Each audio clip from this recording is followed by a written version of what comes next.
Wagwaan deso. Check. Kaboom Macorokoza Riseee. MuZimdancehall atoma wani. Rega King Shaddy aimbe wani.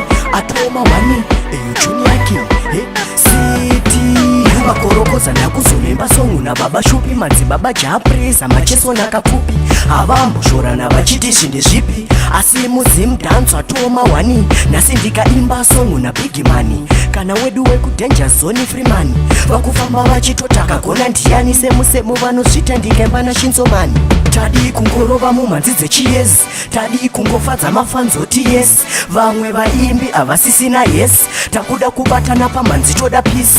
Takuda kufaisa mumhanzi dzechiyezi. Takuda kufadza mafanzoti yes. Koneta keyboard, gitare nebass. Eyoo, ngatibatane mafesi. Takuda kufaisa mumhanzi dzechiyezi. Takuda kuchambisa mafanzoti yes. Koneta keyboard, gitare nebass. Eyoo, ngatibatane mafesi.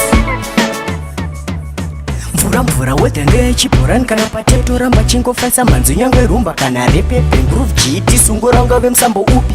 Takuda kurova mhanzi tovhurire gepi nyangwe vakahaya mamonya vane bicep mandimba usingakoni pado vane tricep. Toramba chingofaisa ngoma vanhu veta hepi nyangwe vamwe vakashora vakati kwezvindezvipi. Takuda kufaisa mumhanzi dzechiyesi. Takuda kufadza mafanzoti yes. Koneta keyboard, gitare nebass. Eyoo, ngatibatane mafesi. Takuda kufaisa mumhanzi dzechiyesi. Takuda kuchambisa mafanzoti yes. Koneta keyboard, gitare nebass. Eyoo, ngatibatane mafesi. Tarisai MuZimdancehall atoma wani. Vamwe vari kuimba vachizviita manamba 1 anzi yabadada ndemu. Everything set vakuda kutiekera unge frame yabva ndemu. Vamwe vari kuimba vachiwanza madhisi. Vamwe vakanyarara vachimentena peace. Zvinotirwadza mwoyo medu hedu neshamwari dzedu. Vakuda kushoresa. Takuda kufaisa mumhanzi dzechiyesi. Takuda kufadza mafanzoti yes. Koneta keyboard, gitare nebass. Eyoo, ngatibatane mafesi. Takuda kufaisa mumhanzi dzechiyesi. Takuda kuchambisa mafanzoti yes. Koneta keyboard, gitare nebass.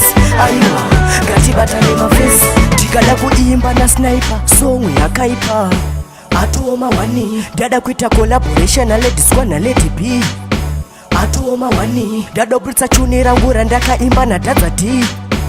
Atoma wani. Rest in peace kuna mkoma wangu Tadii na Tadii. Atoma wani. Takuda kufaisa mumhanzi dzechiyesi. Takuda kufadza mafanzoti yes. Koneta keyboard, gitare nebass. Eyoo, ngatibatane mafesi. Takuda kufaisa mumhanzi dzechiyesi. Takuda kuchambisa mafanzoti yes. Koneta keyboard, gitare nebass. Eyoo, ngatibatane mafesi.